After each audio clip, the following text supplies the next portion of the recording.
ప్రపంచమంతా ఈ యొక్క కరోనా అనేటువంటి ఈ వైరస్ గురించి మరి ఎక్కువగా బాధపడుతూ, మరి ఎక్కువగా భయపడుతూ ప్రపంచమంతా కూడా నిశ్శబ్దమైనటువంటి పరిస్థితిలోకి, లాక్డౌన్లోకి వెళ్ళిపోతూ ఉన్నది.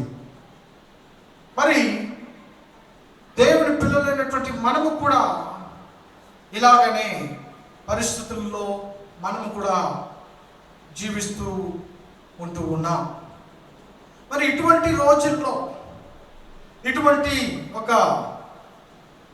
శ్రమలు కలుగుతున్నటువంటి ఈ రోజుల్లో ఇంట్లో కూర్చుని మనము బయటకు ఎక్కడ వెళ్ళలేనటువంటి పరిస్థితిలో, నా జీవితంలో ఇంతవరకు ఇలాంటిది నేను ఎప్పుడు చూడలేదే, ఇంతవరకు ఎప్పుడు ఇలాంటిది జరగలేదే అని చెప్పి ప్రశ్నలు వేసుకుంటూ, మరి ఎందుకు ఇలా జరిగిందని చెప్పి అనేకమైనటువంటి ప్రశ్నలతో సతమతమవుతూ మన కాలమును మనం గడుపుతూ ఉన్నాం. ప్రపంచమంతా కూడా ఒక ప్రశ్నతో నిలబడి ఉన్నది, ఎందుకు ఇలా జరిగింది, ఎందుకు ఇలా జరుగుతుంది అని చెప్పి. క్రైస్తవులైనటువంటి మనము చాలా చాకచక్యముగా మనము తప్పించుకొని తిరుగుతూ ఉన్నాం.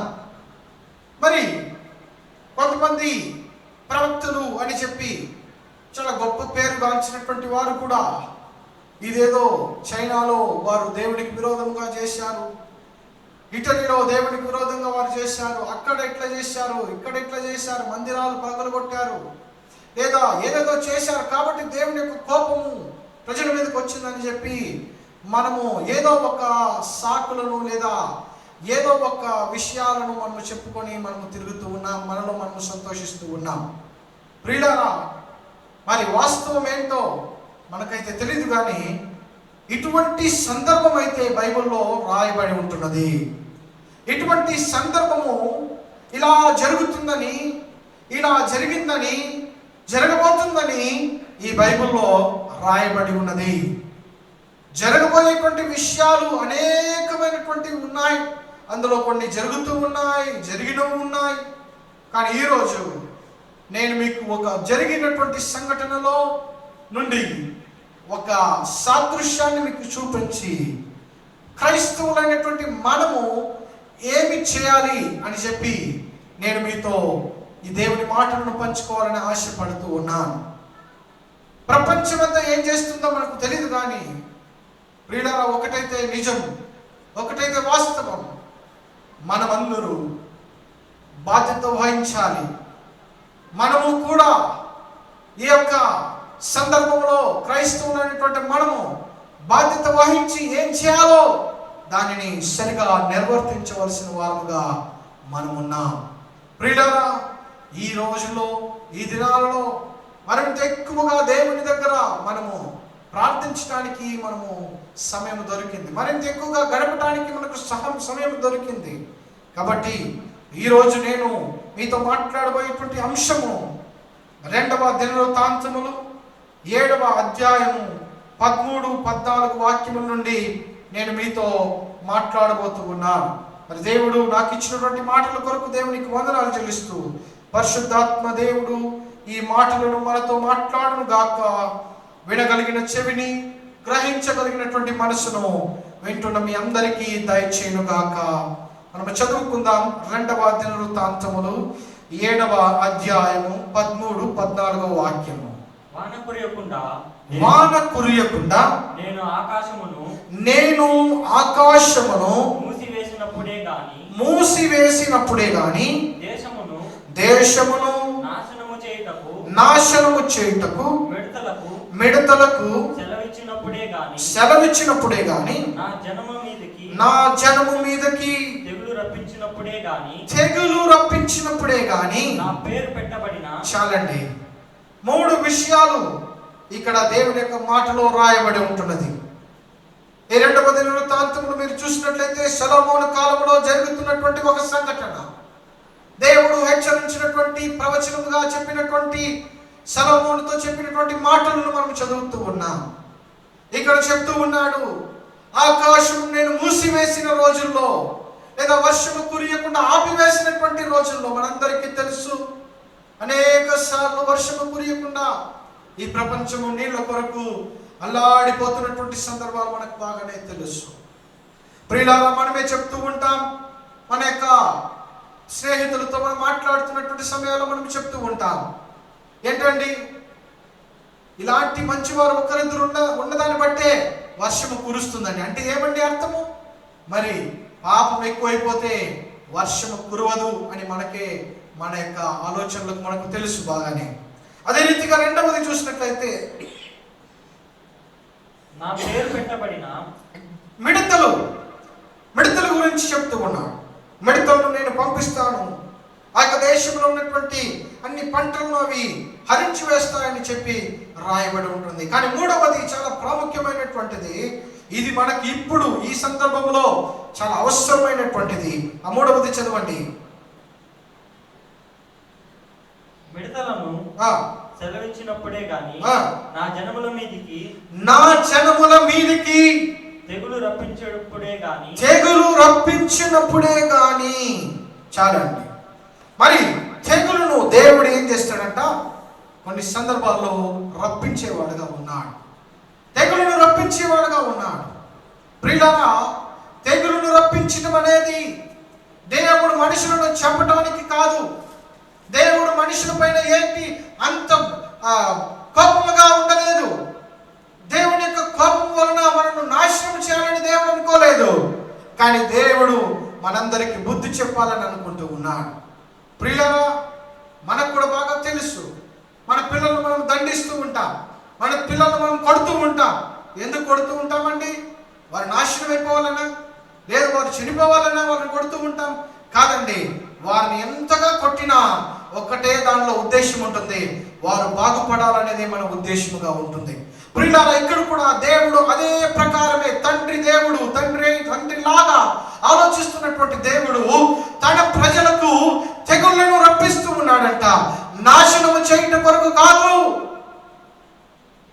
నశించి వేయటానికి కాదు, చంపటానికి కాదు, మరి మనకు బుద్ధి నేర్పటానికి, మనకు జ్ఞానము చెప్పటానికి, మనము తప్పిపోయిన మార్గముల నుండి మరలా ఆయన దారిలోకి తీసుకొని రావటానికి మనలను ఆయన మన మీదకు తెగుళ్లను పంపిస్తూ ఉన్నాడంట. మనమందరూ చాలా బిజీ అయిపోయాం, దేవుణ్ణి మర్చిపోయాం. మనమే చాలా గొప్పవాళ్ళనుకొని దేవునికి విరోధంగా అనేకమైనటువంటి పనులను చేస్తూ మనం వెళుతూ ఉన్నాం. ప్రియులారా, అప్పుడే దేవుడు చెప్తూ ఉన్నాడు, నీ దారి మారిపోయింది, కొద్దిగా సరి చేసుకో అంటే మనం వినలేదు. చిన్నగా మనకు నేర్పిస్తాడు, అనేకమైనటువంటి వాక్యము ద్వారా మనకు నేర్పించాడు, కానీ మనం వినలేదు. తెగుళ్లను రప్పిస్తాడు. ప్రజలందరూ చూడండి, ఇప్పుడు కాదండి, డాక్టర్లు కాదు, ఎవరు ఏమి చేయలేనటువంటి పరిస్థితి, దేవుని మాత్రమే నమ్మవలసినటువంటి పరిస్థితిలో మనం నెట్టబడి ఉన్నాం. ఇది అర్థం చేసుకోవడానికి మనుషులకు ఒక శోధన అవసరము, ఒక తెగులు అవసరమని దేవుడు మన మీదకు పంపిస్తూ ఉన్నాడని వాక్యము సెలవిస్తూ ఉన్నది. ప్రియులారా, అలా తెగుల్ని పంపించినప్పుడు నేను ముందుగానే చెప్పినట్టుగా నాశనము చేయటానికి కాదు, మనల్ని చంపటానికి కాదు, మనకు బుద్ధి నేర్పటానికి. నేను ముందుగానే చెప్పాను, ఎవరెవరి పైన, అన్యుల పైన, చైనా దేశం వాళ్ళపైన, కమ్యూనిస్టుల పైన, వాళ్ళపైన దేవునికి విరోధంగా చేసినారని చెప్పి మనము అనేకమైనటువంటి ఒక వ్యక్తుల పైన మనము ఈ సమస్యను తోసేస్తూ ఉన్నాం, ఇంకొకరి మీదకు నెట్టి వేస్తూ ఉన్నాం. దీనివల్లనే జరిగిందని. ప్రియులారా, క్రైస్తవ సమాజానికి నేను చెప్తూ ఉన్నాను, సంఘానికి నేను హెచ్చరిస్తూ ఉన్నాను, ఈరోజు దేవుడు మన కొరకే, మనలను దారిలో పెట్టడానికే దీనన్నిటినీ చేస్తూ ఉన్నాడని మనము గుర్తుపెట్టుకోవాలి. దేవుడికి తన ప్రజలు చాలా అవసరం. నేను చెప్పలేదండి, నా సొంత మాటలు కావు. ఈ యొక్క 14 వాక్యాన్ని మనము చదివినప్పుడు, చదువుదాం 14 వాక్యాన్ని. నా పేరు పెట్టబడిన నా జనులు తమ్మును తాము తగ్గించుకొని. చాలండి, ఇక్కడ ఎవరికి చెప్తూ ఉన్నాడు? ఎవరికి తెగులు పంపిస్తాడంట? నా పేరు పెట్టబడిన నా ప్రజలు. ప్రియులారా, మనకు పేరేంటండి? మన పేరు క్రైస్తవులు. మన పేరు అంటే యేసు క్రీస్తు అనేటువంటి పేరులో నుంచి ఆ క్రీస్తును లాగి మనము జీవిస్తూ ఉన్నాం. క్రైస్తవులు అనేటువంటి పేరు ధరించుకొని క్రైస్తవులుగా మనము జీవిస్తున్నటువంటి నా పేరు పెట్టబడినటువంటి జనమునకు నేను చెప్తూ ఉన్నానని దేవుడు చెప్తూ ఉన్నాడు. నేను తెగుళ్లను పంపించినప్పుడు, నేను మిడతలను పంపించినప్పుడు, ఆకాశమును మూసివేసినప్పుడు వర్షము లేకుండా నా పేరు పెట్టబడినటువంటి నా జనము ఏం చేస్తారో అది నేను చెప్తానని దేవుడు చెప్తూ ఉన్నాడు. మనం ఏం చేయాలో కూడా దేవుడు రాసి పెట్టి ఉంటున్నాడు. ప్రియులారా, కరోనాను తలుచుకొని భయపడుతూ ఉన్నారా? కరోనా కరోనా కరోనాని 24 గంటలు దాన్నే స్మరిస్తూ ఉన్నారా? మరి కరోనాను వెళ్ళగొట్టండి ప్రభు అని ప్రార్థన చేస్తూ ఉన్నారా? మీకే ఈ మాటలు చెప్తూ ఉన్నాను. దేవుని ఏమి చేయాలని చెప్పి దేవుని యొక్క మాట మనకు సెలవిస్తున్నది, స్పష్టంగా రాయబడి ఉన్నది. 4 విషయాలు ఈ 14 వాక్యములో 4 విషయములు దేవుడు మనతో మాట్లాడుతూ ఉన్నాడు. 4 విషయములు చేయమని దేవుడు మనకు సూచిస్తూ ఉన్నాడు. మనకు సూచన ప్రకారము చేసినట్లయితే దేవుని యొక్క ఆశీర్వాదం మనం పొందుకుందాం. ఈ తెగుళ్ళ నుండి విడిపించబడతాం. చదువుకుందాం, ఒక్కొక్కటిగా మనము నేర్చుకుందాం ఈరోజు. మరి మొదటిది, నా పేరు పెట్టబడిన నా జనులు తమ్మును తాము తగ్గించుకొని ప్రార్థన చేసి నన్ను వెదకి తమ చెడు మార్గములను విడిచిన ఎడల. చాలండి చాలండి. ఇక్కడ మొదటిది ఏమి రాయబడి ఉంది? తమ్మును తాము తగ్గించుకోవాలంట. ప్రైజ్ ది లార్డ్, హల్లెలూయా. మరి మొదటిది, తెగులు పంపించినాడంటే దేవుడు, మనం ఏం చేయాలంటే మనము చేయవలసినటువంటి మొదటి పని మనలను మనము తగ్గించుకోవాలి. తమ్మును తాము తగ్గించుకోవాలి అని చెప్పి దేవుని యొక్క వాక్యములో రాయబడి ఉంది. ఈ మాటలన్నీ కూడా ఎలా ఉందంటే మీకు నేను వివరిస్తాను. తమ్మును తాము తగ్గించుకొని అంటే ఏమిటండి అర్థము? అంటే ఎందుకు ఈ మాట చెప్తూ ఉన్నాడు? తగ్గించుకోమని ఎందుకు చెప్తూ ఉన్నాడంటే మనం ఎవరు కూడా తగ్గించుకోలేదని దేవుడు చెప్తూ ఉన్నాడు. మనల్ని హెచ్చుగా ఊహించుకుంటూ ఉన్నామని దేవుడు చెప్తూ ఉన్నాడు. నీకు ఉదాహరణగా నేను ఒక విషయం చెప్తాను. ఒక పిల్లవాడిని పిలిచి ఆ బిడ్డను చూసి బుద్ధిగా నడుచుకో అంటే ఏమర్థం అండి? ఇంతవరకు అతను బుద్ధిగా నడుచుకోలేదని అర్థం. ఎవరైనా ఒకరిని పిలిచి నీకు బుద్ధి లేదా అని అడిగితే వారికి ఇంతవరకు బుద్ధిగా నడుచుకోలేదనే అర్థం. ప్రియులారా, ఎక్కడ కూడా మీరు తగ్గించుకోండి అని అంటే మనము నేర్చుకోవాల్సిన పాఠం ఏంటంటే మనం ఇంతవరకు తగ్గించుకోలేదు. దేవునికి విరోధముగా మనము హెచ్చులకు పోతూ ఉన్నామని దేవుడు అనుకుంటూ ఉన్నాడు మన గురించి. ఏంటో నేను చెప్తాను. ఏ విషయాల్లో మనము తగ్గించుకోలేదో నేను చెప్తాను. తగ్గింపుకు వ్యతిరేక పదం ఏం తెలుసా అండి? తగ్గింపుకు వ్యతిరేక పదం హంబుల్, ప్రైడ్. తగ్గింపుకు ఏమంటే వ్యతిరేక పదము గర్వము. ప్రియులారా, నిజంగా మనకు గర్వం ఎక్కువైపోయింది. ఈరోజు ప్రజలకు. ఎప్పుడు చూడు నా డబ్బు, నా పని, నా కుటుంబము, నా పిల్లలు, నా భార్య, నా సొంతము, నా సొత్తు, నాది నాది నాది నాదని నా కొరకు పరిగెత్తుతూ ఉన్నాం. గర్వం ఎక్కువైపోయింది. ఏం తెలుసా? నా సంపాదన, నేను కష్టపడుతూ ఉన్నాను. నా సంపాదన, నేను చేసినటువంటి పని, నేను అన్నిటినీ చేయగలుగుతూ ఉన్నాను. నేను అన్నిటినీ నా యొక్క శక్తి సామర్థ్యాల ద్వారా, నా ధనము ద్వారా నేను చేయగలుగుతున్నానని మనకు గర్వం పెరిగిపోయింది. ప్రియులారా, ప్రపంచం అందరికీ బుద్ధి చెప్తూ ఉన్నాడు దేవుడు. నేను లేకపోతే నీకు ఏది జరగదని చెప్తూ ఉన్నాడు. మన గర్వమును తగ్గించుకోమని చెప్తూ ఉన్నాడు. ఈ భూమిలో ఉన్నటువంటి సమస్తము దేవుడు మనకు అనుగ్రహించినదే. ఆయన మనకి ఇచ్చిన వాటిలో నుండే మనం అనుభవిస్తున్నాం. మనం మన జీవితాల్లో అనుభవిస్తూ ఉన్నాం. ఆయన ఇచ్చిన వాటిలో నుండే మనము మన సంపాదనలు చేసుకుంటూ ఉన్నాం. ఆయన ఇచ్చినటువంటి ప్రాణముతోనే మనం బతుకుతూ మన యొక్క పనులను చేస్తూ మనం సంపాదనలు చేస్తూ ఉన్నాం. దాన్ని గుర్తు చేస్తూ ఉన్నాడు దేవుడు ఈరోజు. ఏమని గుర్తు చేస్తూ ఉన్నాడు? నిన్ను నువ్వు తగ్గించుకో. నీ గర్వము నీకు పనికిరాదు, నీ అహం నీకు పనికిరాదు, నేను నేను నేను నేను అనేటువంటి కార్యము పనికిరాదు. సంఘానికి రాలేదు బ్రదర్ అంటే, అయ్యా పని ఉందయ్యా, సంపాదన లేదయ్యా, డబ్బులు కావాలయ్యా. నీ డబ్బు నా డబ్బు నాకు అన్నింటినీ చేసి పెడుతుందనే ధైర్యము, నా డబ్బు నాకు అన్నింటినీ ఇచ్చేస్తుందనే ధైర్యము. డబ్బు కాదండి గొప్ప, నీ ధనము కాదు, నీ బంధువులు కాదు, నీ ఇంట్లో వారు కాదు, నీ ఇల్లు కాదు, నీ ఆస్తి కాదు, దేవుడే నీకు సమస్తాన్ని ఇవ్వగలుగుతున్నాడు. దాన్ని గుర్తు చేస్తూ ఉన్నాడు. ఈరోజు గుర్తు చేస్తూ మనకు నేర్పిస్తూ ఉన్నాడు. కొంచెం తగ్గిపోనైనా, కొంచెం తగ్గిపో, కొద్దిగా తగ్గించుకో, నిన్ను మరీ ఎక్కిపోవద్దు. ప్రపంచంలో మేధావులు అనుకున్నారు అన్నిటిని మేము చేయగలుగుతాం, సైన్స్కు మించింది ఏమీ లేదు అనే గర్వం. ప్రతి దేశం అనుకునేది మా దగ్గర ఇది ఉంది, పెద్ద పెద్ద మిసైల్స్ ఉన్నాయి, పెద్ద పెద్ద రాకెట్స్ ఉన్నాయి, యుద్ధం వస్తే మేమే గెలుస్తామని. ఇలాంటి యుద్ధం వస్తుందని ఎవరు అనుకోలేదు, ఇలాంటి కార్యాలు జరుగుతాయని ఎవరు అనుకోలేదు. ప్రధానమంత్రి అయినా సరే, రాష్ట్రపతి అయినా సరే, అందరూ ఇంట్లో కూర్చోవలసిందే. ఈరోజు దేవుడితో మనం మాట్లాడలేము.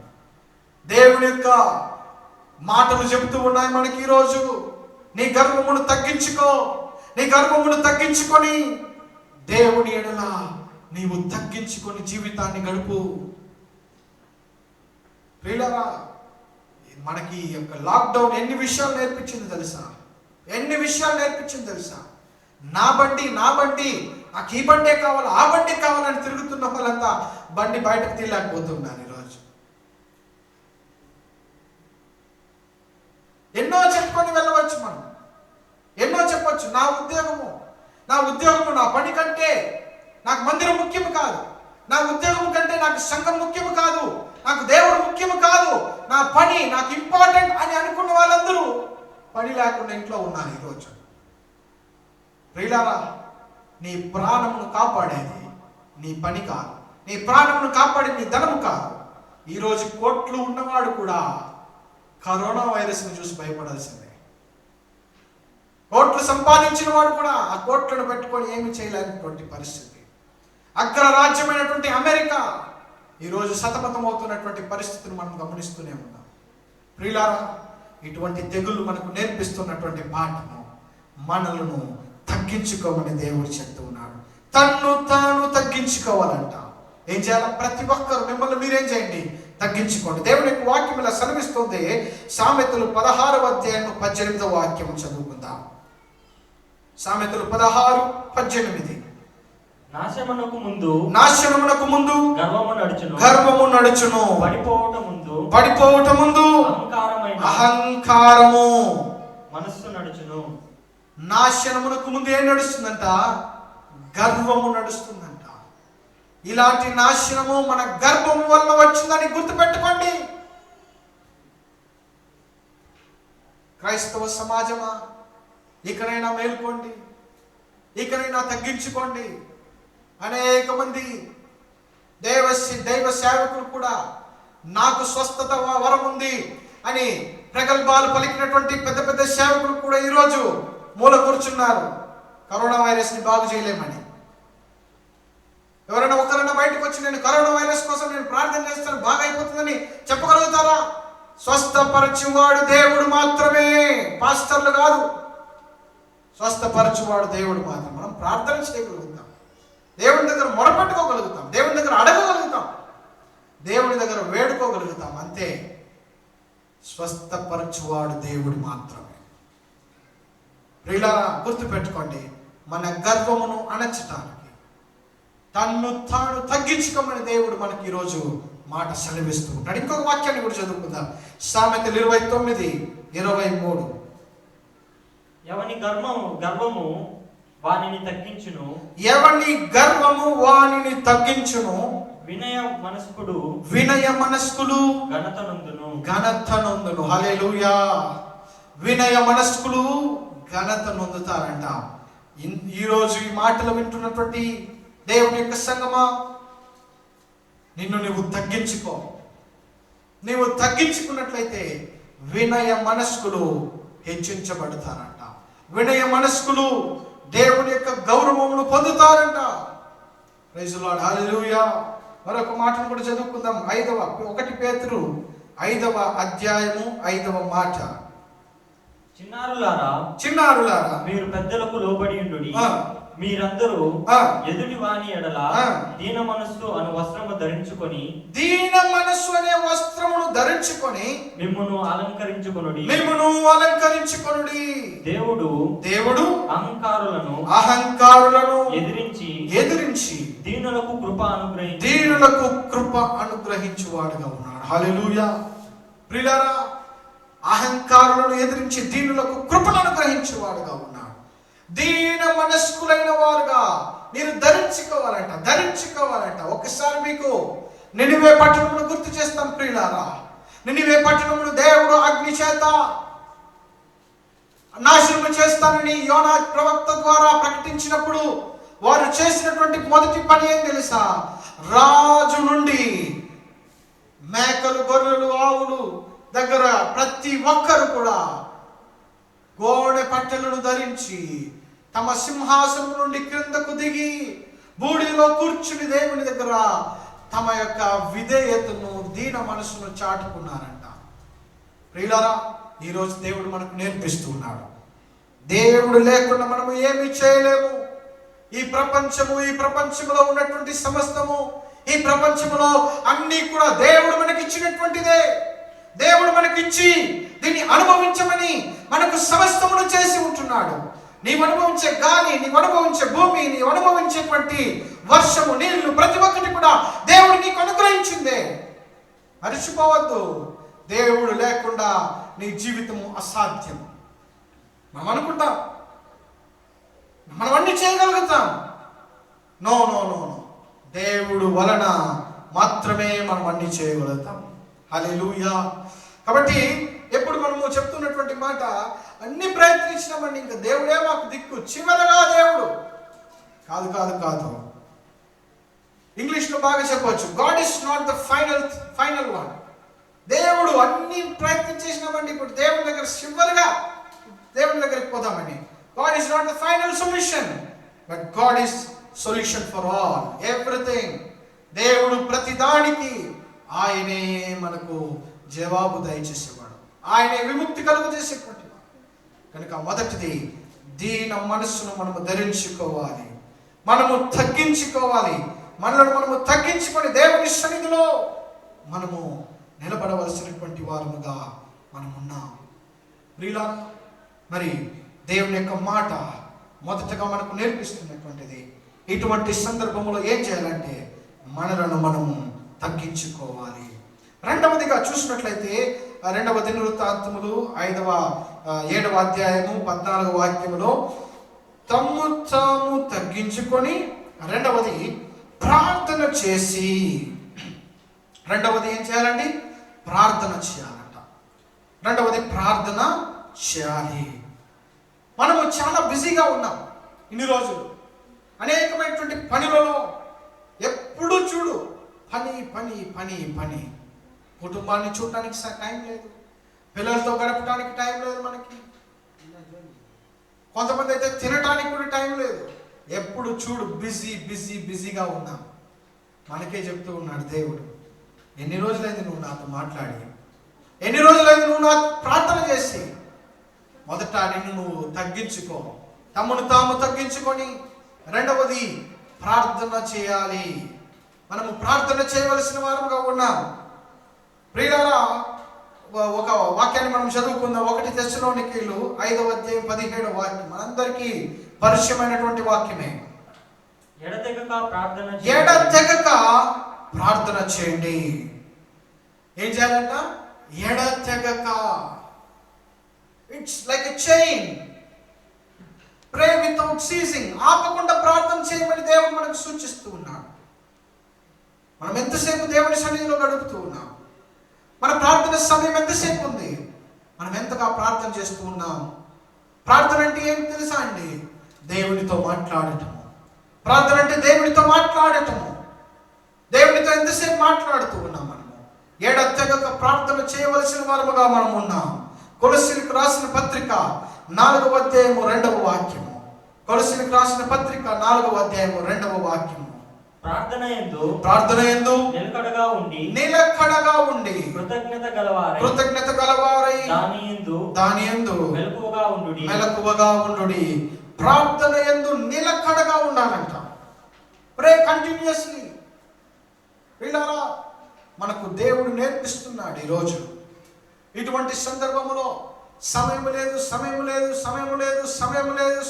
లేదు అని తిరుగుతున్నటువంటి మనల్ని చూసి అంటూ ఉన్నాడు, పని పని పని, లేదా ఏదో ఒకటి చెప్తూ సాకులు చెప్తూ తిరుగుతూ ఉన్నాం కదా, సంఘానికి రాకుండా తిరుగుతూ ఉన్నాం కదా. ఈరోజు నీవు సంఘానికి రావాలని ఆశపడినా నీ కొరకు సంఘము లేదు. ఈరోజు దేవుని వాక్యం వినాలని ఆశపడినా దేవుని వాక్యం, సరైన వాక్యం వినడానికి సందర్భము దొరకలేదు. సంఘములో దేవుని కూడి ఆరాధన చేయడానికి కుదరలేదు. దేవుడు నేర్పిస్తూ ఉన్నాడు మనకి. ఇటువంటి సందర్భంలో ప్రార్థన చేయమని నేర్పిస్తూ ఉన్నాడు. ప్రార్థన చేయాలి. మనం దేవుని దగ్గర మనము సమయాన్ని వెచ్చించాలి. దేవునితో మాట్లాడాలి. మనము దేవునితో మాట్లాడే అనుభవం కలిగినటువంటి వారుగా మనం ఉండాలి. ప్రతి ఒక్క విశ్వాసి కూడా, ప్రతి చిన్న పిల్లవాడు మొదలుకొని పెద్దవారి వరకు ప్రతి ఒక్కరికి వ్యక్తిగత ప్రార్థన అనుభవం ఉండాలి. వ్యక్తిగతంగా మీరు ప్రార్థన చేయవలసిన వారుగా ఉన్నారు. అన్నిటికీ మనం సమయాన్ని వెచ్చిస్తున్నాం కదా. తండ్రి అయినటువంటి దేవుడు ఆశపడుతూ ఉన్నాడు, నాతో ఎప్పుడు మాట్లాడతావని. దేవునితో మాట్లాడటానికి సమయం ఇప్పుడు కావాలి. ఇన్ని రోజులు మీకు దొరకలేకపోవచ్చు, ఇన్ని రోజులు మీరు ప్రార్థన చేసడానికి సమయం లేకపోవచ్చు. మీ కొరకు సమయాన్ని సిద్ధము చేసి ఏప్రిల్ 14వ తేదీ వరకు మీ కొరకు ఇచ్చినాడు దేవుడు. రోజంతా ప్రార్థన చేయొచ్చు, మీరు ఎంతసేపు అయినా ప్రార్థన చేయండి.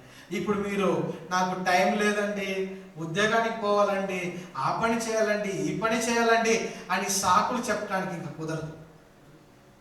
ఇకనైనా మారకపోతే ఇంకెప్పుడు మారుతాం? దేవుని ఉగ్రత దగ్గరలోనే ఉంది, దేవుని యొక్క రాకడ దగ్గరలోనే ఉంది. ఇకనైనా మారకపోతే ఎప్పుడు మారుతాం? మనం ప్రార్థన చేయవలసిన వారుగా ఉన్నాం. 1వ తిమోతి 2వ అధ్యాయము 1వ వాక్యాన్ని చదువుదాం. 1వ తిమోతి 2వ అధ్యాయము 1వ వాక్యం. మనము సంపూర్ణ భక్తియు మాన్యతయు కలిగి నెమ్మదిగాను సుఖముగాను బ్రతుకు నిమిత్తము అన్నిటికంటే ముఖ్యముగా మనుషులందరి కొరకును రాజుల కొరకును. చాలా ఒక్కొక్కటిగా చదువుతాం. దేని కొరకు ప్రార్థన చేయాలని చెప్తాను. మీరు మీ ప్రార్థన జీవితాన్ని, కొంతమంది చెప్తూ ఉంటారు, పాస్టర్ నేను ప్రార్థన చేయాలనుకుంటాను కానీ నిద్ర వచ్చేస్తా ఉంది పాస్టర్ నేను ప్రార్థన చేయాలనుకుంటా ఉంటాను, నా ప్రార్థన 10 నిమిషాల కంటే ఎక్కువ దాటినంటా ఉంది, 5 నిమిషాల కంటే ఎక్కువ దాటినంటా ఉంది. ఎలా చేయటం ప్రార్థన, ఎట్లా కొంతసేపు దేవుని సన్నిధిలో గడపటం అని అనేకమైనటువంటి ప్రశ్నలు. ఎప్పుడు నీ కొరగా చేస్తా ఉంటే అట్లనే సరే టైం చాలా తొందరగా అయిపోతూ ఉంటుంది. దేనికి ప్రార్థన చేయాలి ఈ వాక్యంలో మనకు నేర్పిస్తూ ఉన్నాడు. మొదట మనుషులందరి కొరకు ప్రార్థన చేయాలంట. ప్రైజ్ లార్డ్, హల్లెలూయా. ఈరోజు మన ప్రపంచంలో ఉన్నటువంటి అందరి నిమిత్తము ప్రార్థన చేయవలసిన వారుగా మనం ఉన్నాం. మరొక దేవుడు అందరినీ రక్షించాలని చెప్పి, అందరి యొక్క తెగుల నుండి కాపాడాలని చెప్పి ప్రార్థన చేయవలసిన వారుగా మనం ఉన్నాం. మరి రెండవది, రాజుల నిమిత్తం మనం ప్రార్థన చేయాలి. చదవండి. రాజుల కొరకును. ఎవరి కొరకు? రాజుల కొరకు, మనల్ని పరిపాలించే వారి కొరకు మనం ప్రార్థన చేయాలి. వారికి దేవుడు మంచి జ్ఞానం ఇవ్వాలని ప్రార్థన చేయాలి. వారికి దేవుడు మంచి తెలివిని, వారికి దేవుడు మంచి అన్నిటిని వారికి సమకూర్చాలని మీరు ప్రార్థన చేయాలి. అవును, రాజుల కొరకు ప్రార్థన చేయాలి. అధికారులందరి కొరకు ప్రార్థన చేయాలి. మీకు ఒక మాటను గుర్తు చేయాలనుకుంటూ ఉన్నాను. మరి క్రైస్తవులైనటువంటి మనము ప్రియులారా, ఎంతమంది అధికారులు మన కొరకు కష్టపడుతున్నారో ఒకసారి ఆలోచన చేయాలి.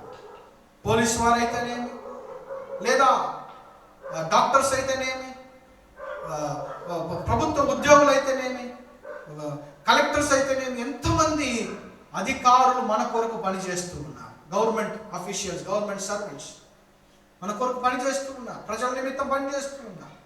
వారందరి నిమిత్తం ఎవరు ప్రార్థన చేస్తారండి? మీరు నేను ప్రార్థన చేయవలసిన వారు ఉన్నాం. వారందరినీ దేవుడు కాపాడలాగా ప్రార్థన చేయాలి.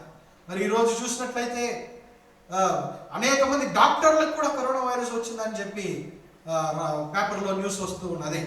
మరి మనం ప్రార్థన చేయాలి వారి నిమిత్తము.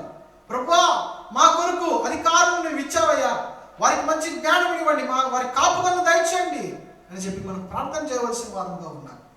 ఆ నర్సుల గురించి మనం ప్రార్థన చేయవలసిన వారంగా ఉన్నాం. వాలంటీర్స్ నిమిత్తం మనం ప్రార్థన చేయవలసిన వారంగా ఉన్నాం. అవును, వారు కూడా సురక్షితంగా ఉండాలి. వారు కూడా, వారికి కుటుంబాలు ఉన్నాయి, వారికి అన్ని రకములైనటువంటి కార్యములు వారికి కూడా ఉన్నాయి, వ్యక్తిగత కార్యములు. కానీ అవన్నింటిని విడిచిపెట్టి మన కొరకు వారు పనిచేస్తుండగా వారికి సహకరించాలి. సహకరిస్తూ వారికి ప్రార్థన చేయాలి. వారి కోసం దేవుడి దగ్గర అడగండి, ప్రభువా వారిని, వారి కుటుంబాన్ని ఆశీర్వదించండి. అడుగుదాం, ప్రార్థన చేయండి. రాజుల కొరకును అధికారులందరి కొరకును విజ్ఞాపనలు మొదట విజ్ఞాపనలు చేయాలంట. విజ్ఞాపన, రిక్వెస్ట్, ప్రార్థన, యాచన, తర్వాత కృతజ్ఞతాస్తుతులు చెల్లించాలంట. ప్రైజ్ లార్డ్, హల్లెలూయా. ఇటువంటి ప్రార్థన ఇది. మీరు తర్వాత ఈ 2వ అధ్యాయం 1వ వాక్యాన్ని మీరు చదివి చూడండి. దేవుని దగ్గర మనము ప్రార్థన చేసి కృతజ్ఞతాస్తుతులు అర్పించవలసినటువంటి వారముగా ఉన్నాం. హల్లెలూయా. కాబట్టి 2వది ప్రార్థన అనగా దేవునితో మాట్లాడటము. మనము ఎన్ని రోజులైంది దేవునితో మాట్లాడకుండా. కాబట్టి దేవుడు మనకు ఒక తెగుళ్ళను పంపించి గుర్తు చేస్తూ ఉన్నాడు. నాతో మాట్లాడవయ్యా, నాతో మాట్లాడవా తమ్ముడు, నాతో మాట్లాడవా చెల్లి, నాతో మాట్లాడవా అమ్మా అని ఈరోజు అడుగుతూ ఉన్నాడు. ఆయన కోపముగా కాదు, ఆయన క్రోధముగా కాదు, నీ పైన ఒకటే మాట, నాతో మాట్లాడవయ్యా అని చెప్తూ ఉన్నాడు. గుర్తు చేస్తూ ఉన్నాడు, నేను ఇక్కడ ఉన్నానని గుర్తు చేస్తూ ఉన్నాడు. ప్రియులారా, 2వది మనం నేర్చుకోవాల్సినది ప్రార్థన చేయాలంట. 3వది 14వ వాక్యంలో, 2వ దినవృత్తాంతములు 7వ అధ్యాయం 14లో తగ్గించుకొని ప్రార్థన చేసి, 3వది నన్ను వెదకి ఏం చేయాలంట?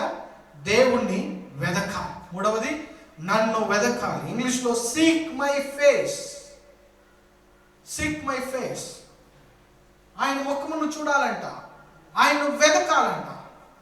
ప్రియులారా, ప్రార్థన మొదటిది ముందుగా మాట్లాడుకున్నాం. ఇప్పుడు నేను చెప్పబోయేటువంటి మాట, ఆయనను వెదకాలంట. నన్ను వెదకువారు. ఆయన ఎలా వెతుకుతాం? ఎక్కడ వెతుకుతాం? యేసు ప్రభు ఈ లోకంలో ఉంటే ఒకవేళ మనం ఆయన వెతుక్కుంటూ యెరూషలేముకో ఎక్కడికో వెళ్ళవచ్చు. కానీ ఇప్పుడు అది కూడా పరిస్థితి మనకు బాగలేదు, ఎక్కడికి కూడా వెళ్ళలేము. మన ఊరు దాటి, మన వీధి దాటి మనం వెళ్ళలేనటువంటి పరిస్థితిలో మనం ఉన్నాం. కానీ వెతకాలంట. ఎలా వెతుకుతాం? ప్రియులారా, మనందరి చేతిలో దేవుని యొక్క వాక్యము ఇవ్వబడి ఉన్నది. ప్రియులారా, ఈ వాక్యము ఏం తెలుసా అండి? యేసుక్రీస్తు వాక్యముగా మార్చబడి మన చేతిలో ఇవ్వబడి ఉంటున్నది. ఆది యందు యోహాను 1వ అధ్యాయం 1వ వాక్యములో ఆది యందు వాక్యం ఉండెను, ఆ వాక్యము దేవుని యొద్ద ఉండెను, ఆ వాక్యమే దేవుడై ఉండెను. 14వ వాక్యములో ఆ వాక్యము శరీరధారి అయి కృపా సత్య సంపూర్ణుడుగా మన మధ్యలో నివసించును అని రాయబడి ఉంది. ఆ వాక్యమే ఈరోజు మన చేతిలో ఉంది. ఆయన వెతకడానికి నువ్వు వీధులు వెంబడి వెళ్ళవలసిన అవసరం లేదు. ఆయన వెతకడానికి కొండలకు గుట్టలకు వెళ్ళవలసిన అవసరం లేదు. ప్రియులారా, ఆయన వెతకాలంటే నీ ఇంటిలో చాలా రోజులుగా దుమ్ము పడిపోయినటువంటి బైబిల్ను ధూళి తట్టి ఈరోజు తీసుకో బయటికి. నీ బైబిల్ కొత్తగా ఉంటే ఏమర్థం తెలుసా? నీ బైబిల్ చాలా నూతనంగా చక్కగా ఉంటే ఏమర్థం తెలుసా? నీవెంతవరకు చదవలేదని అర్థం. ఎందుకు పెట్టాడు తెలుసా దేవుడు బైబిల్ను? దాన్ని చదవటానికి, దాంట్లో ధ్యానం చేయడానికి. నేను ఇంతకు ముందుగానే మాట్లాడాను, ప్రార్థన చేయాలని చెప్పాను. మొదటగా నేను ప్రార్థన చేయాలి, దేవుడి సన్నిధిలో ప్రార్థన చేయాలని చెప్పాను. ఇప్పుడు బైబిల్ చదవాలని చెప్తూ ఉన్నాను. చాలా సాధారణమైనటువంటి విషయాలే ఇవి. క్రైస్తవ సమాజం అప్పుడప్పుడు ప్రతిసారి చెప్తున్నటువంటి మాటలే, కానీ ఇది చాలా ప్రాముఖ్యమైనదని దేవుడు మనకు గుర్తు చేస్తున్నాడు ఈ రోజుల్లో. ముందుగానే చెప్పాను, ప్రార్థన అంటే దేవునితో మాట్లాడేది. బైబిల్ చదవటం అంటే దేవుడు మనతో మాట్లాడేది. ప్రియులారా, ప్రార్థన చేయమని చెప్తే మనం ఎప్పుడు చూడు వెళ్ళి పాస్టర్ల దగ్గర మన తలకాయం చేస్తాం. పాస్టర్ నా కోసం ప్రార్థన చేయండి పాస్టర్. పాస్టర్ నీ కోసం ప్రార్థన చేస్తే ఏమొస్తుంది అనుకుంటున్నావు? నీ కోసం నువ్వు ప్రార్థన చేయాలా? నీవు ఎప్పుడు ప్రార్థన చేసేది? ప్రియులారా, ఈ ఆంధ్రప్రదేశ్లో ఉన్నటువంటి పెద్ద పెద్ద సేవకులందరూ ఏడ్చి ఏడ్చి ఏడ్చి నీ కోసం ప్రార్థన చేసినా పనికిరాదు అది. నువ్వు ప్రార్థన చేయాలా. ఎంతమంది వాక్యం చదివినా నువ్వు చదవాలా వాక్యాన్ని, నీ ఇంట్లో వాళ్ళు కాదు. నా భార్య చదువుతుంది లేండి బ్రదర్, మా భర్త చదువుతాడు లేండి బ్రదర్ పాస్టర్ గారు, కాదండి. నీవెప్పుడు చదువుతావు? నీవు దేవునితో మాట్లాడాలి, దేవుడు నీతో మాట్లాడాలి. ఆ వాక్యము శరీరధారిగా ఉన్నటువంటి వాక్యమే ఈరోజు మన మధ్యలో ఉంది. ఈ వాక్యము సజీవమైనటువంటిది. ఈ వాక్యములో మనకు అద్భుతాలు జరుగుతాయి. ఈ వాక్యములో సమస్తము దాగి ఉన్నది. ఈ వాక్యాన్ని మనము చదవాలి. చదివితే ఏమర్థం అంటే దేవుడు మనతో మాట్లాడతాడని అర్థం. ఈ వాక్యం నుండే దేవుడు మాట్లాడతాడు. దేవుడు మనతో ఎట్లా మాట్లాడతాడండి? ఆకాశం నుండి స్వరం వినబడుతుందా నీకు? ఖచ్చితంగా వినబడదు నీకు. ఎలా మాట్లాడతాడంటే నీ యొక్క బైబిల్ గ్రంథమును తీసుకొని దేవుని సన్నిధిలో కూర్చొని, ప్రభువా నాతో మాట్లాడు. నేను ఎప్పుడు చెప్తూ ఉంటాను, బైబిల్ చదవటానికి కాదు, బైబిల్ ధ్యానం చేయటానికని. కీర్తనలు 1వ అధ్యాయము 2వ వాక్యములు ఇలా చెప్పబడి ఉంది, దివారాత్రములు ధ్యానించువాడు అని రాయబడి ఉంటుంది. దేవుని యొక్క వాక్యమును చదవటానికి కాదు మనకి ఇవ్వబడింది, దివారాత్రములు ధ్యానించడానికి దేవుడు మనకు ఇచ్చి ఉంటున్నాడు. ప్రియులారా, ఎంతమంది దేవునితో మాట్లాడాలనుకుంటూ ఉన్నారు? ఎంతమంది దేవుని స్వరమును వినాలనుకుంటూ ఉన్నారు? అదే దేవుడు ఈరోజు మనకు నేర్పిస్తూ ఉన్నాడు. చాలా రోజులుగా నువ్వు బైబిల్ చదవలేదే, చాలా రోజులుగా నేను నీతో మాట్లాడాలనుకుంటూ ఉన్నా, నేను నీకేదో చెప్పాలనుకుంటూ ఉన్నా, నేనేదో నీకు సూచనలు చేయాలనుకుంటూ ఉన్నా, నేను నీకు కొన్ని విషయాలను వెల్లడించాలనుకుంటూ ఉన్నా, వెల్లడిపరచాలనుకుంటే నీవు నా మాటలు వినటానికి సమయం లేదు.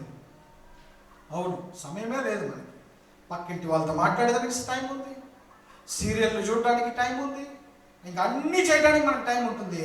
ఈ బైబిల్ ఎత్తుకొని కూర్చొని ఒక అధ్యాయం చదవటానికి మనకు టైం ఉంది. మనందరికీ అనుకూలంగా బాగా ఇచ్చేసినారండి క్యాలెండర్. ప్రతిరోజు ఆ క్యాలెండర్లో ఒక వాక్యాన్ని చదివేసి అయిపోబట్టేది. అడిగితే చేసి చదివినాం బ్రదర్. లేదంటే ఇంకా గొప్ప వాళ్ళంతా ఉన్నారు, చాలామంది ఉన్నారు. కీర్తనలు తప్ప ఇంకేం చదువురు వాళ్ళు. కీర్తనలు ఒక 4 మాటలు. కొంతమంది చదువుతారు. ఎట్లా చదువుతారంటే బైబిల్ని మూసి పెట్టేసి ఏ పేజీ వస్తే ఆ పేజీలో ఒక వాక్యం చదివేసిపోతూ ఉంటారు. అది కాదండి. దేవుడు నీతో మాట్లాడాలనుకుంటున్నాడు. ప్రతిరోజు దేవుని వాక్యాన్ని చదువు. నన్ను వెతుకువారు అని చెప్పి రాయబడింది. ఆయన వెతకవలసినటువంటి వారుగా మనం ఉన్నాం. యెహోషువ 1వ అధ్యాయము 8వ వాక్యాన్ని చదువుకుందాం. యెహోషువ 1:8. ఈ ధర్మశాస్త్ర గ్రంథమును నీవు బోధింపక తప్పిపోకూడదు. దానిలో రాయబడిన వాటన్నిటిని ప్రకారం చేయుటకు నీవు జాగ్రత్త పడినట్లు దివారాత్రము దానిని ధ్యానించిన ఎడల నీ మార్గమును వర్ధిల్ల చేసుకొని చక్కగా ప్రవర్తించెదవు. అవును ప్రియులారా, ఈ వాక్యము మనల్ని నడిపిస్తుంది, మనల్ని చక్కగా మార్గంలో నడిపిస్తుంది. మన కొరకే ఇవ్వబడినటువంటి మాటలు ఇవి. కాబట్టి దివారాత్రములు ధ్యానించాలి. దేవుని యొక్క మాటలను ధ్యానించడానికి నేర్చుకోండి. ఇన్ని రోజులు సమయం లేదని మీరు అనుకోని ఉండొచ్చు. ఇప్పుడు చాలా సమయం ఉంది. చదవండి. దేవుడు మీతో మాట్లాడతాడు, మిమ్మల్ని మీ దారులను సరిచేస్తాడు, మీ యొక్క కష్టములను మారుస్తాడు. నా జీవితంలో ఇలాంటి కష్టములు ఎందుకు వస్తున్నాయి, ఏంటిది అని చెప్పి అనేక సందర్భాల్లో మీరు సతమతం అవుతూ ఉంటారు. అనేక సార్లు మీరు కన్ఫ్యూజన్ అవుతూ ఉంటారు. కానీ దేవుడు ఈరోజు చెప్తున్నాడు, నీ మార్గమును నేను బోధిస్తాను, నిన్ను చక్కటి మార్గంలో నేను నడిపిస్తాను, నా వాక్యములు నిన్ను చక్కటి మార్గంలో నడిపిస్తుందని దేవుడు మనతో చెప్తున్నాడు. కాబట్టి మొదటిది మనల్ని మనము తగ్గించుకోవాలి. రెండవది ప్రార్థన చేయాలి, అనగా దేవునితో మాట్లాడాలి. మూడవది దేవుని యొక్క వాక్యమును చదవాలి, దేవుని వెదకాలి. అంటే ఏమర్థము? దేవుని యొక్క మాటలను చదివితే దేవుడు మనతో మాట్లాడి మన యొక్క మార్గములను సరళపరుస్తూ ఉంటాడు, మన యొక్క మార్గములను సరిచేస్తూ ఉంటాడు. మరి నాలుగవది ఏముందంటే, ఈ 2వ దినవృత్తాంతములు 7వ అధ్యాయం 14వ వాక్యములో నన్ను వెదకి తమ చెడు మార్గములను విడిచిన ఎడలా. నాలుగవది, చెడు మార్గములను ఏం చేయాలంట? విడిచిపెట్టాలి.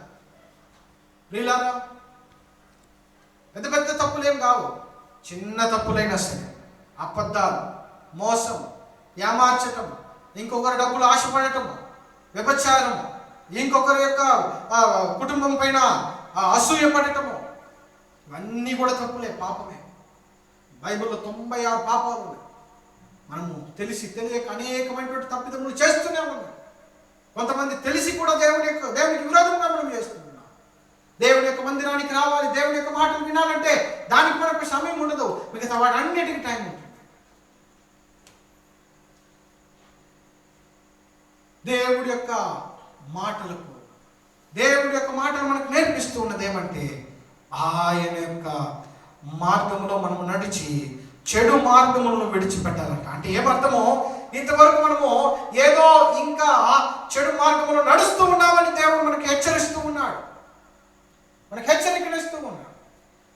ప్రియులారా, అది చిన్నది కావచ్చు, పెద్దది కావచ్చు, మిమ్మల్ని మీరు పరిశోధన చేసుకోవాల్సినటువంటి సమయంలో మీరు ఉన్నారు. మిమ్మల్ని మీరు చెక్ చేసుకోవాలి. ఇప్పుడు ప్రభువా, నా యొక్క తప్పిదమును నేను ఒప్పుకుంటూ ఉన్నానయ్యా, నా యొక్క పాపం నేను ఒప్పుకుంటూ ఉన్నానయ్యా అయ్యా అని మీరు దేవుని దగ్గర ఒప్పుకోవాల్సినటువంటి సమయం ఇది. మనుషుల దగ్గర ఒప్పుకునే సమయం కాదు. మనుషుల దగ్గర చెప్తే మీకు ఏమి జరగదు, మీకు ఏమి రాదు. దానివలన పాప క్షమాపణ ఇవ్వగలిగినటువంటిదే దేవుడు మాత్రమే, యేసు ప్రభు మాత్రమే. కాబట్టి ఆయన దగ్గర మీరు ప్రార్థన చేయాలి, ఆయన మీరు అడగాలి, ప్రభువా ఇది నా తప్పు ప్రభువా, ఇక్కడ నేను సరి చేయలేదు, ఇక్కడ ఏదో చేశాను నైనా, ఈ తప్పును నేను మార్చుకుంటానయ్యా అని చెప్పి మన చెడు మార్గం నుండి మనము తిరగవలసినటువంటి రోజు దగ్గర పడింది. అదే చెప్తూ ఉన్నాడు వాక్యంలో, తమ చెడు మార్గములను విడిచిన ఎడలా విడిచిపెట్టాలంట దేవుడు ఇప్పుడు మనకు నేర్పిస్తూ ఉన్నాడు. ఇది ఒక మంచి సందర్భం అండి, ఇది మంచి సందర్భం. ఈ సందర్భంలో మనల్ని మనం పరీక్ష చేసుకోవాలి, పరిశోధన చేసుకోవాలి. మనల్ని పరిశోధన చేసుకొని మనం మార్చబడాలి. మీకు ఒక ఉదాహరణ నేను చెప్తాను. ఎవరైనా తప్పు చేస్తే ఈ దేశ చట్ట ప్రకారము వారిని చెరసాలలో వేసేస్తారు, జైల్లో వేసేస్తారు. ఎందుకు వేస్తారు తెలుసా? జైల్లో ఎందుకు వేస్తారు తెలుసా అండి? వారు జైల్లో ఉన్నప్పుడు మారుతారని వేస్తారు. జైలు అనేది పనిష్మెంటే. ఆ పనిష్మెంట్ ఏం పనిష్మెంట్ తెలుసా అండి? వారు ఒంటరిగా ఉండి మార్చబడాలి, వారు ఆలోచన చేస్తారు, కొంచానికి కొంచెమైనా మారి బయటకు వస్తారు అని చెప్పే వారికి అలాంటి జైలు శిక్ష అని ఇస్తారు. దేవుడు ఇప్పుడు మనకు కూడా ఒక జైలు శిక్ష ఇచ్చినాడు. ఇల్లు వదిలి బయటకు పోకుండా ఇంట్లోనే కూర్చొని మనల్ని మనం పరీక్ష చేసుకోవాల్సినటువంటి సమయంలో మనం ఉన్నాం. గ్రహించినటువంటి వారు, దీన్ని వింటున్నటువంటి వారు దయచేసి గ్రహించండి. గ్రహించినటువంటి వారు మిమ్మల్ని మీరు సరి చేసుకోండి. తమ చెడు మార్గములను విడిచిన ఎడలా అని రాయబడి ఉంది. అంటే విడిచిపెట్టవలసినటువంటి సందర్భం వచ్చింది, ఆలోచన చేయాల్సిన సందర్భం వచ్చింది, మనల్ని మనం సరి చేసుకోవాల్సినటువంటి సందర్భం వచ్చింది. కాబట్టి 4వది, తమ చెడు మార్గములను విడిచిన ఎడలా ఆకాశము నుండి నేను వారి ప్రార్థనను విని వారి పాపమును క్షమించి వారి దేశమును స్వస్థపరచదును. హల్లెలూయా. దేవుడి యొక్క మాట ఇక్కడ రాయబడి ఉంది. నేను తెగులు పంపిస్తాను, అవి పంపిస్తాను, ఇవి పంపిస్తాను, అన్ని చేస్తాను. కానీ మీరేం చేయాలి తెలుసా? అప్పుడు భయపడతా ఇంట్లో కూర్చునేది కాదు, ఎవరో ఏదో చేస్తారని కాదు. ఏదో ఒక దేశం మనకు వ్యాక్సిన్ కనిపెట్టేస్తుంది, మనం బయట పడిపోతాము అంటే ఈరోజు కరోనా వైరస్కి వ్యాక్సిన్ కనిపెట్టేస్తారు, రేపు ఇంకొక వ్యాధి వస్తుంది, దానికి ఎప్పుడు వ్యాక్సిన్ కనిపెడతారు, దాని తర్వాత ఇంకొక వ్యాధి వస్తుంది, దానికి ఎప్పుడు వ్యాక్సిన్ కనిపెడతారు. మీకు అందరికీ తెలుసో లేదో, ఇంతవరకు జికా వైరస్, ఎబోలా వైరస్ అనే దానికి ఇంతవరకు వ్యాక్సినే కనిపెట్టలేదు. ఇంకా కనిపెడుతూనే ఉన్నారు. 2018లోనో 17లోనో వచ్చినటువంటి వ్యాధులు ఇవి. ఇది కూడా వైరసే, కానీ కరోనా వైరస్ తొందరగా అంటుకుంటుంది, అది కొంచెం లేటుగా అంటుకుంటుంది అంతే. ప్రియులారా, వ్యాక్సిన్ మనకు సొల్యూషన్ కాదండి, దేవుడే మనకు సొల్యూషన్ కావాలి. ఆయనే మనకు ఆధారం, ఆయనే మనల్ని కాపాడగలుగుతాడు. ఆయనే ఈ సృష్టిని యావత్తును సృష్టించినటువంటి గొప్ప దేవుడు. అన్నిటినీ ఒక క్షణ సమయంలో మార్చగలిగినటువంటి వాడు కాకుండా. ప్రియులారా, చక్కగా వాక్యాన్ని మీరు ఇంట్లో మరలా ఈ 14 వాక్యాన్ని మీరు చదవాలని నేను కోరుకుంటూ ఉన్నాను. చెడుతనమును విడిచిన ఎడల ఆకాశము నుండి నేను వారి ప్రార్థనను విని. దేవుడు మన ప్రార్థనను వింటాడంట, నీవు చేసే ప్రార్థన వింటాడంట. ఎవరో ఒకరు నీ కోసం చేస్తే ఏడ్చి ఏదో పాస్టర్ చేస్తాడులే, మనం ఆ టీవీ ఛానల్ పెట్టుకొని చూసేస్తాము, ఆ యూట్యూబ్ ఛానల్ పెట్టుకొని చూస్తాము. ఆయన ప్రార్థన చేస్తా ఉంటే నాకేమో బాగా జరిగిపోతుంది, నేను కూడా ప్రార్థన చేసినట్లు అయిపోతుందంటే కాదు కాదు కాదు. ఆయన ప్రార్థన నీకేమాత్రం సహాయపడదు. నీ ప్రార్థనే నీకు సహాయపడుతుంది. నీవే ప్రార్థన చేయాలి, నీ మోకాలు వంచబడాలి, నీ కన్నీళ్లు నేల మీదకి పడాలి. అవును, ఆయన ప్రార్థనను విని ఏం చేస్తాడంట, వారి పాపమును క్షమించి దేశమును స్వస్థపరచును. హల్లెలూయా, హల్లెలూయా. ఎంతమంది సంతోషంగా ఉన్నారు? మనకు సొల్యూషన్ దొరికిపోయింది. వ్యాక్సిన్ కంటే భయంకరమైనటువంటి వ్యాక్సిన్ ఇక్కడ ఉంది. మనకు వ్యాక్సిన్ కనిపెడతారేమో తెలియదు, ఇది మందు. ఇది ఇక్కడ ఉండేది మందు. ఈ మందు కానీ చేస్తే వేసుకునేస్తే అయిపోతుంది, అన్నిటిని బాగు చేస్తాడంట. స్పష్టంగా రాయబడి ఉంది, దేశమును స్వస్థపరుస్తాడంట. మొదట మనము తగ్గించుకోవాలి, రెండవది ప్రార్థన చేయాలి, మూడవది మనము దేవుని వెతకాలి, దేవుని యొక్క వాక్యమును చదవాలి, నాలుగవది మన పాపమును ఒప్పుకొని విడిచిపెట్టాలి. పాపమును ఒప్పుకొని విడిచిపెట్టువాడు దేవుని యొద్ద నుండి కనికరము పొందుతాడంట. హల్లెలూయా. కాబట్టి దేవుడు కనికరము కలిగినటువంటి దేవుడు, మన పాపము నుండి మనల్ని విడిపించగలిగినటువంటి దేవుడు, మన యొక్క వ్యాధుల నుండి, ఈ యొక్క వైరస్ నుండి మనం విడిపించగలిగినటువంటి దేవుడు. ఇక కరోనా గురించి మనం భయపడవలసినటువంటి అవసరం లేదు. ఎలా బాగు చేస్తారని నన్ను అడుగుతారా మీరు? మిమ్మల్ని ఎంకరేజ్ చేయడానికి, ఉత్సాహపరచడానికి నా దగ్గర ఒక మాట ఉంది. నేను మిమ్మల్ని ఉత్సాహపరచాలని, మిమ్మల్ని ధైర్యపరచాలని నేను ఆశపడుతూ ఉన్నా. ఈ వైరస్ కంటికి కనబడినటువంటి వైరస్గా ఉంది. మరి ఈ కంటికి కనబడినటువంటి వైరస్ ప్రపంచాన్ని వణికిస్తాం. ప్రధానమంత్రుల దగ్గర నుండి, అధిపతుల దగ్గర నుండి, దేశాధిపతులు అందరూ కూడా దీన్ని చూసి వణికిపోతా ఉన్నారు. దేశాలు కూడా ఏం చేయాలో తెలియలేకుండా సతమతమైపోతాం. ఒక కంటికి కనబడేటువంటి పెద్ద శత్రువు అయితే దాన్ని మనం ఏదో రాకెట్ లాంచర్స్ ద్వారా, మిసైల్స్ ద్వారా చంపి దాన్ని మనం ఎలాగా జయించుంటాం. ఏదేదో ఒకటి వచ్చిందంటే ఒక 100 మంది కాకపోతే 1000 మంది సైనికులు తీసుకొని వచ్చి ఏదో చేసి ఉంటాం. కానీ ఇది ఎక్కడుందో తెలియదు, ఎట్లుందో తెలియదు, కానీ అందరికీ అంటుకుంటా ఉంది. మరి ఇంత చిన్న విషయానికి మనం అందరూ ఇంత పవర్ఫుల్ అని దాన్ని గురించి భయపడుతున్నామంటే బైబిల్ చెప్తూ ఉంది, ఇంత చిన్న వాటిని మీరు ఇంత పెద్దగా అనుకున్నప్పుడు మీకు ఒక చిన్న సూత్రం చెప్తాను, చిన్న గోలి మాత్ర, అది మీ దగ్గర ఉంటే దీన్ని జయించవచ్చు అంటాం. ఇంత పెద్ద భయాన్ని ఏం తెలుసా? దానికి పేరే చిన్న విశ్వాసం. Little faith, very very very little virus. దాన్ని జయించాలంటే చిన్న విశ్వాసం మీ దగ్గర ఉంటే చాలు. వాక్యం ఉంది, మత్తయి సువార్త 17వ అధ్యాయం 20వ వాక్యం. అందుకు ఆయన మీ అల్ప విశ్వాసము చేత మీకు ఆవగింజంత మీకు ఎంత ఉంటే చాలు? ఆవగింజంత విశ్వాసం ఉంటే ఈ కొండను చూచి ఇక్కడ నుండి అక్కడికి పొమ్మనగానే అది పోవును. చాలు. అప్పుడు మనలో విశ్వాసం ఉండాలి.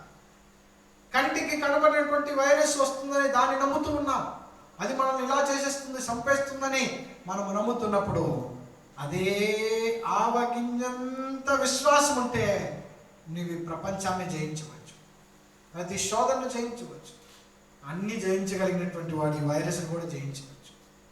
నీవు కంటికి కనబడినటువంటి వైరస్కి ప్రాధాన్యత ఇస్తున్నప్పుడు ఒకసారి నీ విశ్వాసమునకు కూడా ప్రాధాన్యత ఇచ్చి చూడు. ఇంకొక వాక్యాన్ని కూడా మనం చదువుకుందాం. మార్కు సువార్త 9వ అధ్యాయం 23వ వాక్యం. అందుకు యేసు నమ్ముట నీ వలనైతే, నమ్ముట విశ్వసించుట నీ వలనైతే, నమ్మువానికి సమస్తము సాధ్యము. క్రైస్తవురాలా భయపడుతున్నావా? కంటికి కనబడినటువంటి ఈ చిన్న వైరస్ ఏదో చేసేస్తుందని భయపడుతున్నావా? నీవు యేసు రక్తము చేత ప్రోక్షించబడినావు అనేది మర్చిపోవద్దు. నీవు యేసు రక్తము చేత నీవు కడగబడి, ఆ రక్తములో నీవు ప్రోక్షించబడి సురక్షితంగా ఉన్నావని నువ్వు మర్చిపోవద్దు. ఏ తెగులు నీ గుడారం అంటుదని చెప్పినటువంటి మాటలు మర్చిపోవద్దు. ధైర్యము తెచ్చుకో, విశ్వాసముగా ఉండు. నమ్ముట నీ వలనైతే, విశ్వసించుట నీ వలనైతే, కరోనా నా ఇంటికి రాదు, నా ఒంటికి రాదని విశ్వసించేది నీ వల్ల అయితే సమస్తము దేవునికి సాధ్యమే. ఎంతమంది నమ్ముతున్నారు మరి ఈరోజు?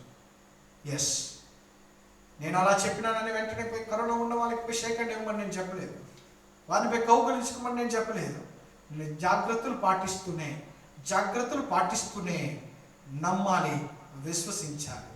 నమ్ముట నీ వలనైతే, విశ్వసించుట నీ వలనైతే, దేవుని నమ్ముట నీ వలనైతే దేవునికి సమస్తము సాధ్యం. ప్రియులారా, ప్రభు మనతో ఈరోజు మాట్లాడి ఉంటున్నాడు. ఈ యొక్క సమయంలో మనం ఏం చేయాలో మనకు స్పష్టముగా మనకు నేర్పించాడు. మనము తగ్గించుకోవాలి, ప్రార్థన చేయాలి, దేవుణ్ణి వెదకాలి, ఆయన మాటలను చదవాలి, మన పాపములను విడిచిపెట్టాలి. ఈ 4 చేసినప్పుడు ఈ దేశమును దేవుడు స్వస్థపరుస్తానని మాట సెలవిచ్చి ఉంటున్నాడు. అంత మాత్రమే కాదు, ఈ మాటలను నమ్మవలసినటువంటి వారముగా మనం ఉన్నాం. మనము దేవుని యందు సురక్షితంగా, దేవుని మాటలను విశ్వసిస్తూ, దేవుని మాటల ప్రకారం మనం నడుస్తూ, దేవుని యొక్క మాటల ప్రకారం మీరు అందరూ చేస్తారని నేను ఆశపడుతూ ఉన్నాను. ఈ వారమంతా దేవునితో మీరు గడపండి, మిమ్మల్ని మీరు సరి చేసుకోండి, మీ గురించి మీరు ఆలోచన చేయండి, మిమ్మల్ని మీరు ఒక్కసారి పరిశీలన చేసుకోండి. ఎక్కువసేపు ప్రార్థనలో గడపండి, ఎక్కువసేపు బైబిల్ చదవటంలో గడపండి. కుటుంబంగా చేరి దేవుని సన్నిధిలో ఆయన ఆరాధన చేయండి. దేవుడు మన సమస్యలన్నింటినీ మారుస్తాడు. దేవుడు మనతో ఉన్నాడనేది మర్చిపోవద్దండి. దేవుడిని విశ్వసించుట మర్చిపోవద్దు. నమ్ముట నీ వలనైతే నమ్మువానికి సమస్తము సాధ్యం. హల్లెలూయా. కాబట్టి దేవుడు మనందరినీ కూడా ఈ వాక్య ప్రకారం నడిపించును గాక. యేసు దేవుడు ఈ మాటలను దీవించును గాక.